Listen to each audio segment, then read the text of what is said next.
Alors, dans cet exercice de tableur, voilà le problème.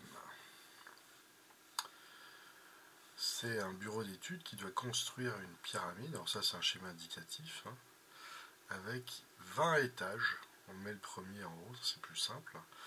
20 étages qui sont construits avec des petites facettes, vous voyez, des petites facettes triangulaires. Et on voudrait savoir combien le bureau d'études doit prévoir de facettes pour construire sa pyramide. Alors, si on regarde bien, en fait, c'est assez simple. On va regarder combien il faut de... comment ça se passe quand on passe d'un étage à l'autre. Vous voyez, ici, cette facette, quand je passe à l'étage suivant, je la retrouve ici. Et donc, en fait, je dois seulement rajouter 2 facettes. Voilà. Pour passer au deuxième étage. Si par exemple, je regarde ici, je regarde cet étage, vous voyez, voilà. Eh bien, cette facette, je la retrouve là, cette facette, je la retrouve là, cette facette, je la retrouve là, voilà. Donc en fait, quand je passe de cet étage au suivant, j'ai juste besoin de rajouter 2 facettes. Donc, en final, si je compte les facettes, je vais avoir ici plus 2. Pour passer du deuxième au troisième étage, je rajoute 2 facettes, etc. ainsi de suite. Et ça va être vrai tout le temps. Donc en final, pour passer d'un étage au suivant, je rajoute 2 facettes, ça on peut l'écrire. Pour passer d'un étage au suivant, on rajoute 2 facettes. Alors, on va pouvoir commencer à monter notre tableur. Alors, je vous rappelle que le tableur est un calculateur de position. Donc là, on va mettre le numéro de l'étage, par exemple. Et bon, je ne vais pas écrire 2, 3, 4, 5 jusqu'à 20. On va utiliser les caractéristiques du tableur qui permettent d'automatiser les calculs. Donc là, par exemple, qu'est-ce que je lui dis? Eh bien, je vais lui mettre une formule. Alors, une formule, c'est toujours un calcul. On commence par égal. On indique à Excel qu'on va faire un calcul. Et je dis, eh bien, tu prends le numéro de l'étage suivant et tu lui rajoutes 1, puisque je vais augmenter l'étage de 1. Très bien, voilà, donc là j'ai 2. Alors là, je pourrais écrire, eh bien, à 3, c'est-à-dire prendre le numéro de l'étage suivant, plus 1. Mais c'est une des caractéristiques d'Excel. Si je vous affiche les formules maintenant, vous voyez, eh bien, qu'est-ce qui se passe? Ici, on a A2 plus 1, ici A3 plus 1, et regardez quand je recopie vers le bas, il change directement la formule. Voilà. Quand je tire vers le bas, il va changer le numéro de cellule. Et ce que ça vous donne, eh bien, si j'enlève l'affichage des formules, vous voyez que ici, j'ai bien calculé A3 plus 1, ici A4 plus 1. Vous voyez la formule, en fait, chaque fois, il va calculer, il va prendre la cellule du dessus. Donc c'est ce qu'on appelle, on pourrait appeler ça un calcul de position, un calcul relatif. Il fait des calculs relativement à la cellule où on se trouve. Et quand on déplace notre formule, la formule se déplace en même temps. Alors ici, facette pour l'étage 1, eh bien j'ai une facette, on commence à l'étage 1. Et pour l'étage 2, eh bien, je vais avoir 2 facettes de plus, donc je prends le nombre de facettes à l'étage 1 plus 2. Ok? Là, je vais vous remettre les formules.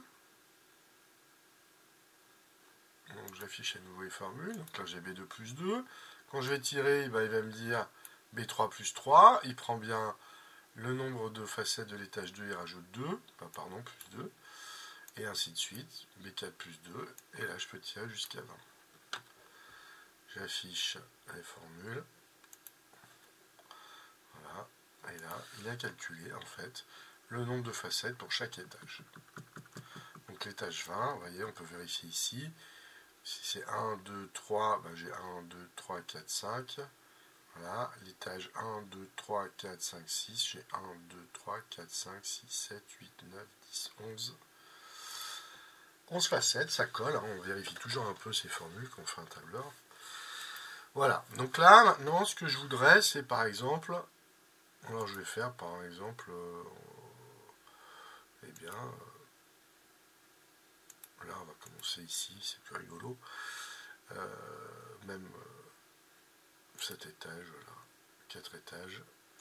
Donc là, qu'est-ce qu'il faut que je fasse? Eh bien, il faut que je fasse la somme de tous ces étages. Si je veux avoir le nombre de facettes qu'il faut pour une face d'une pyramide à 4 étages, il faut bien que j'ajoute premier étage, deuxième étage, troisième étage et quatrième étage. Donc je dois faire la somme. Alors la somme, eh bien, on va tout simplement tirer de B2 à B5. Très bien. Alors regardons ce qui se passe ici. Ici, je voudrais avoir la somme de, si je l'écris, si je le reprends, je voudrais la somme de B2 à B6. D'accord? Donc, qu'est-ce qui se passe ici? B2, B5, ici B2, B6. Donc, je vais afficher les formules. Vous voyez? B2, B6. Donc je dois toujours commencer à faire cette somme-là. Ici, je fais la somme de B2 à B6, et ainsi de suite. Mais je dois toujours commencer par B2. Alors qu'est-ce qui se passe si je recopie ma cellule vers le bas? Regardez. Eh bien, il va décaler les deux cellules. La cellule de fin, bon, ça c'est bien, mais par contre, il décale la cellule de début. Donc là, maintenant, ma formule, elle n'est pas bonne, puisque je ne prends pas le premier étage. Donc ce qu'il faut faire pour figer un indice, là, pour figer un numéro de ligne, eh bien on met un dollar devant. Voilà. Et qu'est-ce qui va se passer? Eh bien quand je vais recopier vers le bas, vous voyez, l'indice qui était figé par un dollar ne bouge pas.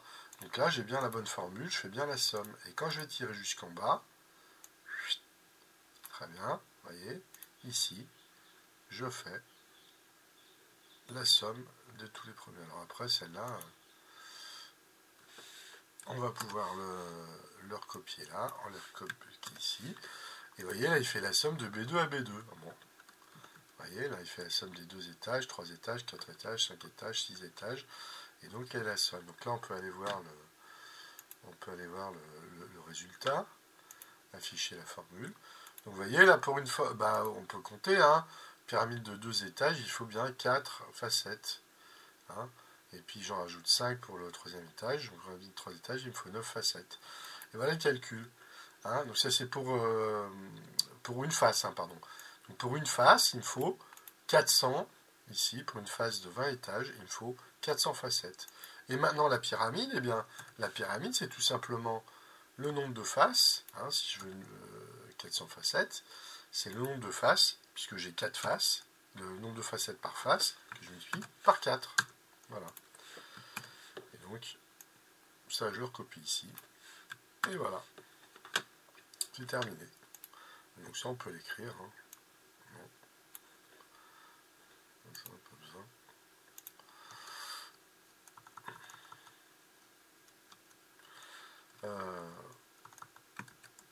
Pour 20 étages, une pyramide de 20 étages, il faut 400 facettes triangulaires par face et donc 1600 facettes triangulaires